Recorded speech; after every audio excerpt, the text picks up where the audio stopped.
다 함께 신앙 고백하겠습니다. 나는 전능하신 아버지 하나님 천지의 창조주를 믿습니다.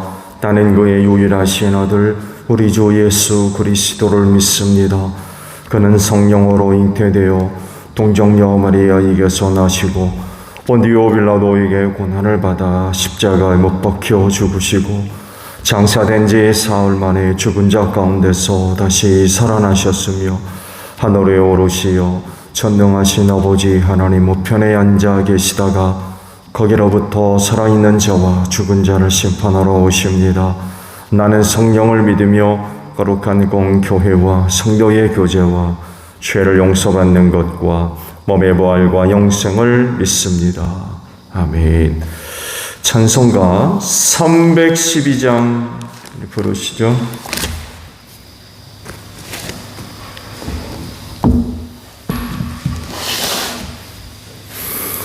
찬송가 312장입니다. 너 하나님께 이끌리어 일평생 주만 바라면 너 어려울 때 힘 주시고 언제나 지켜주시리. 주 크신 사랑 믿는 자 그 반석 위에 서리라. 너 설레는 맘 가다듬고 희망 중 기다리면서 그 은혜로신 주의 뜻과 사랑에 만족하여라. 우리를 불러주신 주 마음에서 원하신다. 주 찬양하고 기도하며 내 번분이 쏟아하라.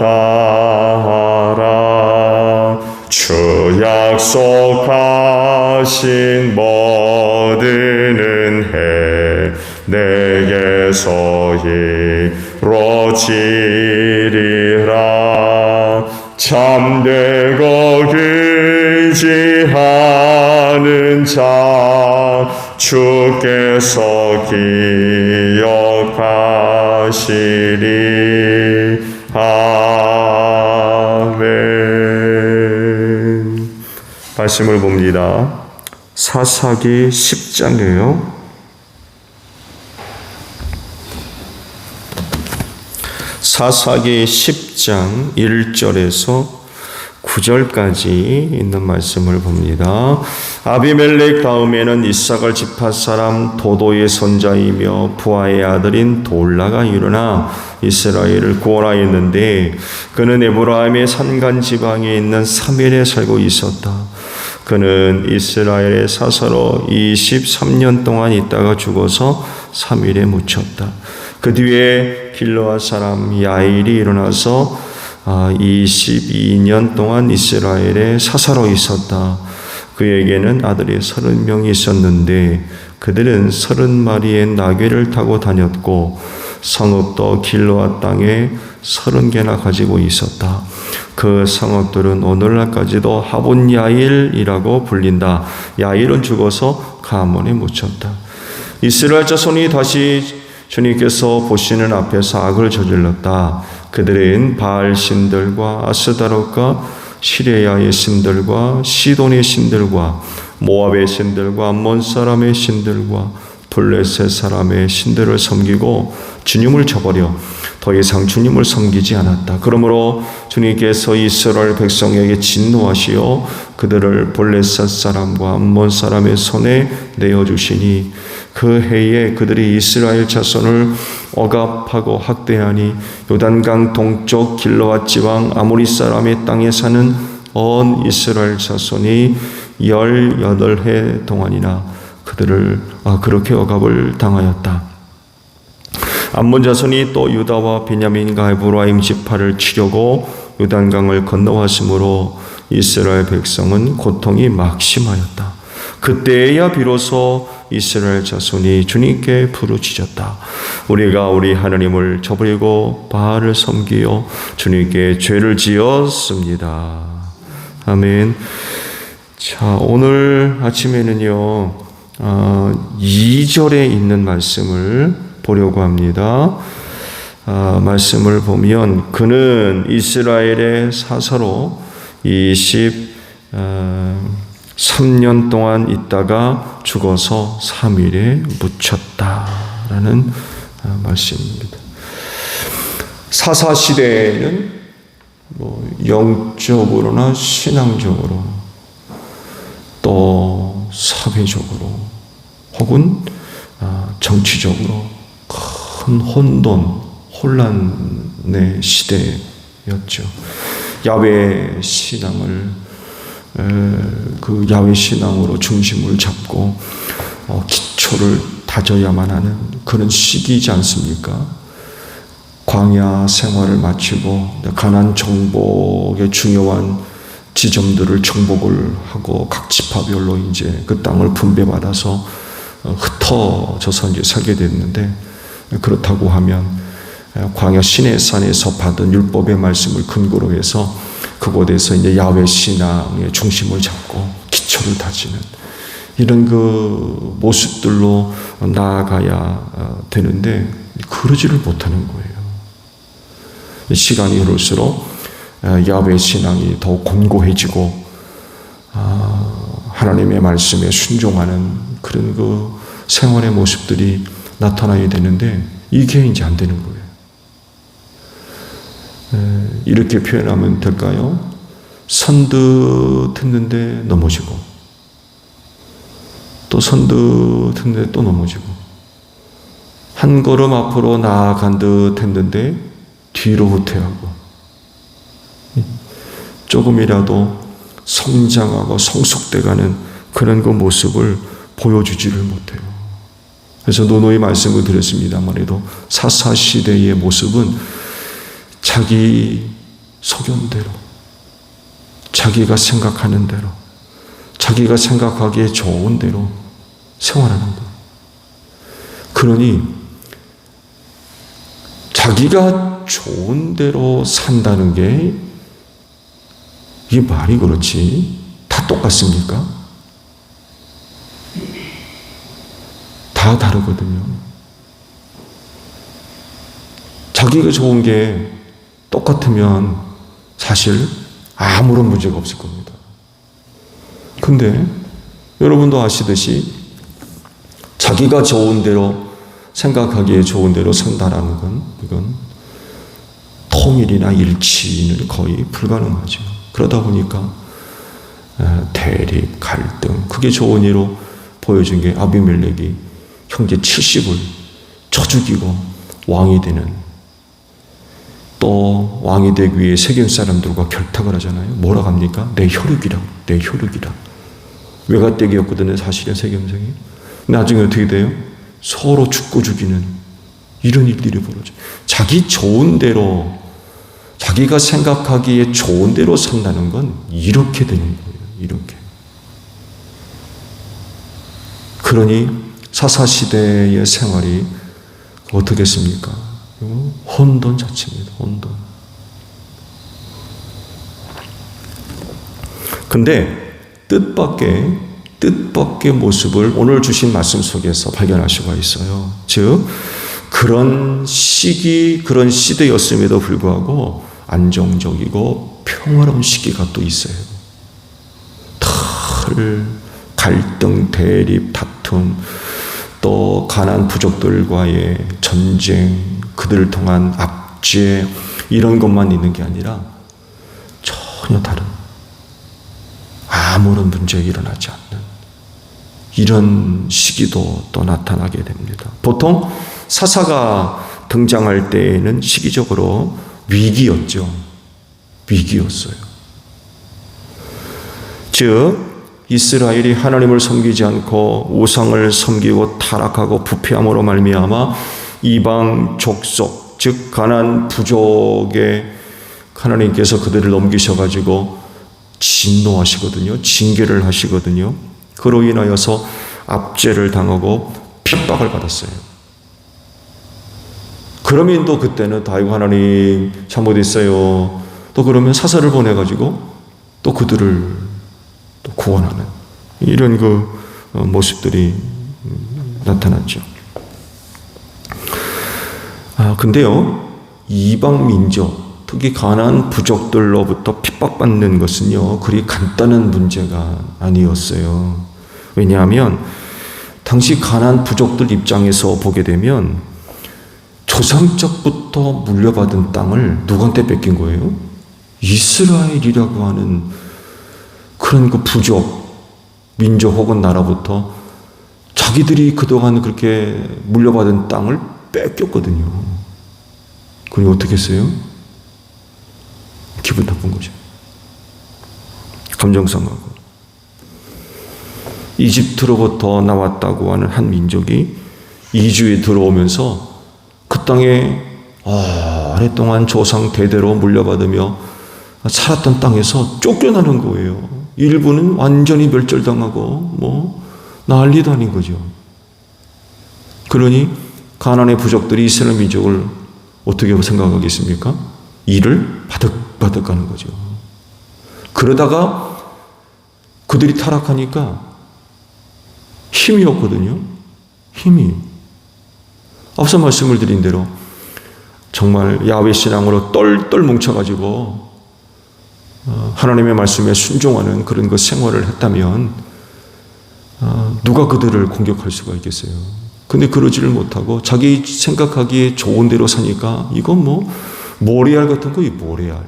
하나도 힘이 합쳐지지도 않고 거기다가 또 하나님께서 그들 편에 서지를 않으니까 이건 옳다구니 이때다 하고서는 원주민들이 들고 일어나가지고 이스라엘 백성들을 압제할 땐 어떻게 압제하겠어요?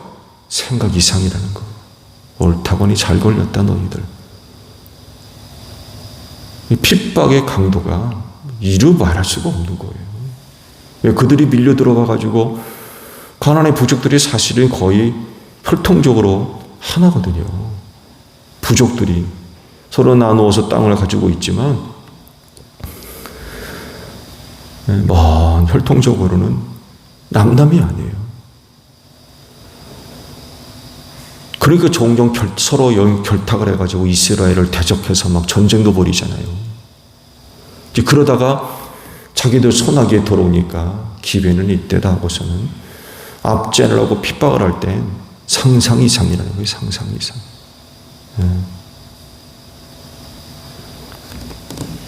얼마나 좋은 기회였겠습니까? 그들에게는. 성경은 이런 사실들을 완곡하게 표현을 하고 있지만 그 당시 당했던 이스라엘 편에서는 이루 말할 수 없는 고초가 있는 거예요. 이루 말할 수 없는. 그렇지만 하나님께서 그들을 그대로 버려두지 아니하시고 그들을 구원하시려고 누구를 보내세요? 사사를 보냈던 거죠. 그들을 통해서 이스라엘을 구원하셨던 겁니다. 그래서 사사들이 등장할 때면 어김없이 이스라엘의 혼란과 위기가 항상 함께 뒤따라 나와요. 그런데 그게 전부가 아니에요. 그게 그런 사실을 이야기하는 것이 바로 오늘 보신 본문의 말씀들입니다. 전혀 다른 그런 그 상황이 전개되고 있기 때문에 그래요. 사사 돌라 시대 그리고 사사 야일 시대가 바로 그 좋은 예입니다. 이 두 명의 사사로 있을 때 다른 사사들이 등장했을 때와는 상황이 완전히 달라요. 아무런 일도 없어요. 이방으로부터 그들이 무슨 공경을 당하고 압제를 당해서 그들이 사사로 부름받아서 그들을 구원하고 싸움과 전쟁을 벌이켜서 그들을 물리치고 이런 내용이 전혀 없어요. 무슨 얘기예요? 그런 일이 없었다는 것입니다. 그들이 사사로 있을 땐 그런 일들이 이상하게 일어나지 않는 거예요. 다른 사사 시대와 달리 더 안정적인 그런 그 시기였다고 하면 사사가 굳이 필요할까요? 사사가 굳이 필요할까요? 그런데 필요하니까 하나님께서 그들을 사사로 선택하셔서 이스라엘을 지도하고 인도한 것이 아니겠습니까? 물론 모든 사사들이 다 이스라엘 전체를 대상으로 해서 사역을 한 것은 아닙니다. 지파별로 지역적으로 부분 맡아서 사역이 이루어졌어요. 보통 사사가 등장해서 그 나라를 구원하고 하는 이런 그 모습들을 생각해 볼 때에 이스라엘 전체를 대상으로 한 사역이기 쉽다고 생각하는데 사실은 그렇지 않습니다. 기도원도 좋은 일이잖아요. 이 아멜렉과 전쟁을 벌였을 때에 이스라엘 백성 전체를 불렀습니까? 아니거든요. 몇몇 지파만 사람을 보내서 군대를 수집했어요. 여기에 이제 에브라임이 빠졌다고도 난리가 났었잖아요. 이렇게 사사들이 등장했을 때에도 전체가 아닌 지역적인, 지파적인 이런 성격이 또 강합니다. 중요한 것은 그들이요 그런 때에 부름을 받아서 사사로서 그 사역을 감당했을 때에 그들 역시 누구 못지않게 그 사사의 역할을 잘 감당했다는 것입니다. 사사로 부름받은 그런 그 시대, 사사로서의 사역을 감당할 시기에 가나안 부족과의 치열한 어떤 다툼, 갈등, 전쟁이 없었지만 그래도 하나님께서 그들을 부르셨어요. 위기 때가 아닌 거죠. 위기 때가 아니었지만 그래도 하나님은 그들을 사사로 부르셨어요. 그러니까 그 시대에도 사사로서 할 일이 있었다는 거예요. 그래서 그 일들을 사사로 불러가지고 그들에게 맡기셨고 또 그들도 누구 못지않게 사사로서 충실하게 그 사역을 감당했어요. 꼭 무슨 큰 전쟁에서 승리를 해서 가나안 부족들을 쫓아내고 이스라엘을 해방시키고 이런 것만 사역은 아니었다는 거예요. 이런 내용은 전혀 없었지만 그러나 그럼에도 불구하고 그 시대에 그들에게 주어진 사사 역할들을 충실하게 잘 성공적으로 잘 감당했다는 거죠. 그 좋은 예로 보여주는 것이 바로 사사 돌라였다는 거죠. 그를 소개할 때 언급하는 것을 보게 되면 1절 상반절에 아비멜렉 다음에는 이런 말씀이 있어요. 아비멜렉 다음에는 1절에 사사 돌라를 소개할 때 이렇게 시작하고 있죠. 아비멜렉 다음에는. 이 짤막한 소개글에서 발견할 수 있는 것은요. 아비멜렉으로 인하여서 많은 혼란과 갈등이 일어났죠. 그렇죠? 한 형제 70이 다 죽었어요. 그 당시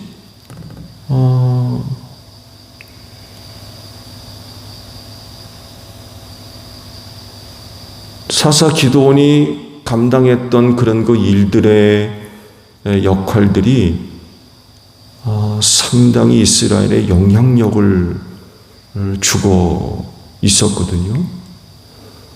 이들 모두가 다 이스라엘에 영향력을 주는 그런 사람들이었어요. 근데 그 사람들이 다 죽었어요. 그러면 어떻게 된다는 얘기입니까? 큰 혼란, 갈등, 이런 것이 해결되지 않은 것. 여전히 남아있어서 세겜 사람들도 거의 다 죽었고, 이거 이제 아비멜렉이 그야말로 스스로 왕이 돼가지고 3년 동안 이스라엘을 다스릴 때에 많은 혼란과 갈등이 일어날 수밖에 없었던 거죠. 그리고는 죽어버렸어요. 맷돌에 맞아가지고. 뒷수습을 누가 해요? 사사 돌아간 거예요. 아비멜렉이 일어나서 그렇게 큰 혼란을 일으키고 갈등을 일으키고 그랬는데, 그가 나타나서 뒷수습을 하는 거죠. 이방인들과의 피비린내 나는 전쟁은 아니었지만 내적으로, 이스라엘 내적으로 일어났던 많은 갈등, 혼란, 이런 부분들을 잘 수습을 했다는 거예요. 그에게 주어진 사사 역할은 바로 이런 거였어요. 다른 사람들과 비교해 보게 되면, 말씀 보셨죠? 특별한 일이 없어요. 특별한 일이. 그냥 사사로 지냈다가 죽었다는 거. 그럼 아무것도 안 했나요? 그렇지 않다는 거. 짤막한 글을 소개하는 소개글에서 이런 내용들을 이제 발견할 수가 있는 거죠. 사사 야일도 마찬가지입니다. 다른 어떤 사사들과 같이 큰 전쟁에서 승리하고 엄청난 어떤 기적이 나타나고 그런 거 전혀 없어요. 그냥 아들이 30 있었다, 이 정도예요. 그럼 사사로서 부름받으면 아무것도 안 했느냐? 그렇지가 않다는 거예요.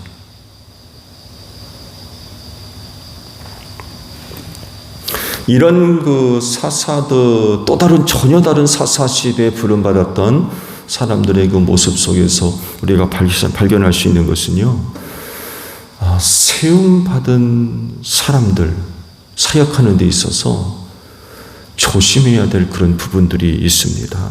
즉, 세움받음으로 인하여서 자기 자랑, 교만해지는 거죠.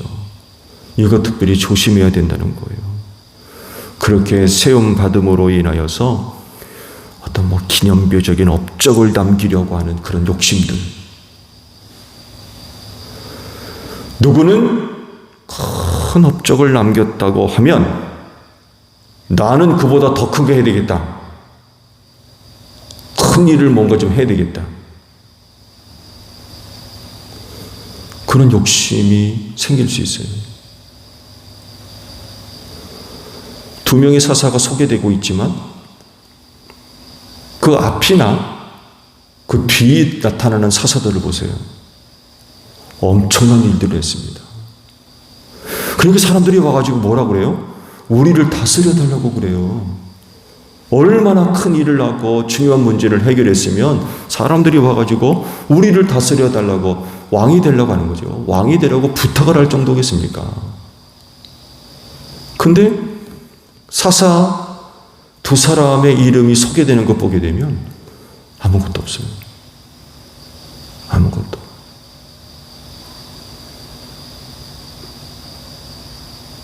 그래서 조심해야 될 것은 나도 누구 못지않게 혹은 누구보다 더 나은 어떤 큰 업적을 남긴겨라는 이런 그 자기 자랑, 교만, 높아지는 것, 이런 것이 생기지 않도록 잘 자기 자신을 다스려야 되겠다는 거죠. 자칫하게 되면 교만하다고 자기 자랑하게 되고, 결국 이런 교만한 마음을 틈타고 마귀가 들어와가지고 오히려 역효과를 나타내는 하나님의 영광을 가리게 되고, 그것으로 인하여서 타락하게 되고, 실제로 많은 사람들이 이런 마귀의 유혹을 이기지 못하고 넘어진 사람들이 얼마나 많이 있는지 몰라요.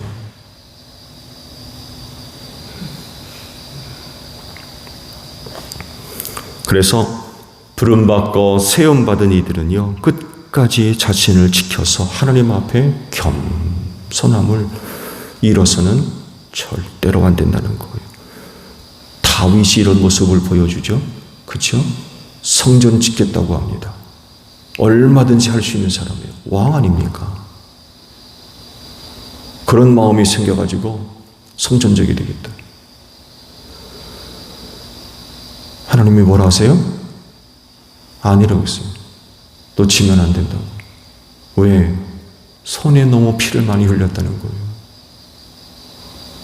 성전은 내 아들이 질 거예요. 다윗이 깨끗하게 포기합니다. 왕으로서 누구보다도 하나님을 잘 섬기는 믿음 있는 사람 아닙니까? 성전 하나 못 짓겠어요?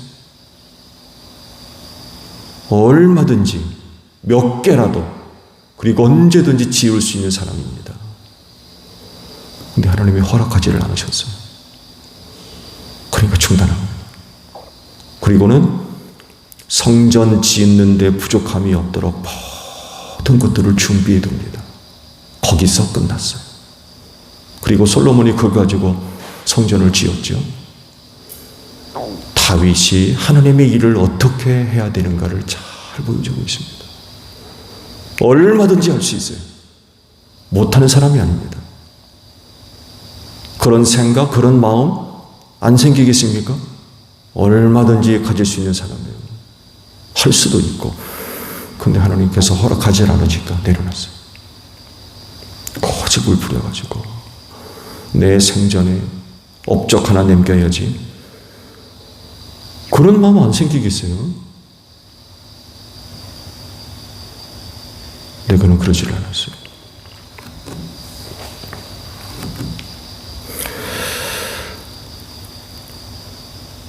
어떤 사람처럼 위대하고 엄청난 업적들을 남기지는 않았지만 그 시대에, 그리고 그 상황에 주어진 사역이라고 하면 정말 이름도 없이 빛도 없이 이 두 명의 사사를 보세요. 그래도 이름만이라도 성경에 기록한 게 다행이라니까요. 기드온 보세요. 300 데리고 나가서 어마어마한 미디안 군사들을 쳐보셨어요. 그리고 왕이 되달라고 부탁을 받을 정도로. 근데 여기에 비하면 이 두 명의 사사는요, 정말 이거 뭐 그들이 뭘 했는지조차도 기록이 안 돼 있어요. 그렇지만 사사로서 그 시대에 부름받아서 주어진 일들은 기드온과 같은 일은 아니었을 거예요. 그렇죠? 아니었으니까 그런 일이 없죠. 그 시대의 그 상황에 맞게 사사로서 주어진 일들은 틀림없이 있어요. 그러니까 부르셨죠.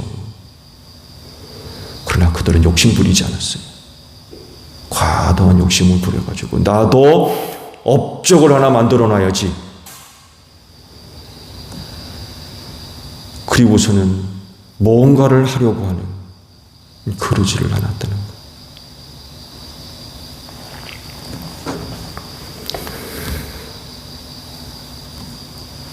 부르심의 내용이 다 다르죠. 부르심의 내용이 다 달라요. 중요한 것은 그 부르심에 맞게 사는 것입니다. 누구는 이렇게도 부르시고 누구는 저렇게도 부르시고, 거기에 맞게 순종해서 사는 것, 주어진 사역, 사명 감당해 나가는 것, 흔들리지 않고 끝까지 저에게 맡겨주신 것 감당하는 것. 누구는 이런데 나는 이러지를 않았다는 거죠. 사역하면서 자꾸 비교하려고 그러고, 이게 잘못되게 되면 뭐가 나타나요? 시기, 질투, 미움, 이 단계를 벗어나면 다툼, 분열, 이런 일이 벌어져요. 마귀가 역사하는 거죠. 부르심을 받은 대로 끝까지 충성된 여러분들이 되시기를 바랍니다. 이렇게도 부르시고 저렇게도 부르셨으면 거기에 맞게 충성되십시오. 흔들리지 말고 변하지 말고 끝까지 그 부르심에 맞게 사역들을 감당해 나가는 여러분들이 되시기를 바랍니다. 이들이 충성된 자들입니다. 또 하나님이 이런 자들을 찾으시고요. 오늘 하루도 부르심에 합당한 충성된 종들 되어주시기를 바랍니다. 주기도문 합니다. 하늘에 계신 우리 아버지, 아버지의 이름을 거룩하게 하시며 아버지의 나라가 오게 하시며 아버지의 뜻이 하늘에서와 같이 땅에서도 이루어지게 하소서. 오늘 우리에게 일용할 양식을 주시고 우리가 우리에게 잘못한 사람을 용서하여 준 것 같이 우리 죄를 용서하여 주시고 우리를 시험에 빠지지 않게 하시고 악에서 구하소서. 나라와 권능과 영광이 영원히 아버지의 것입니다. 아멘. 기도하겠습니다.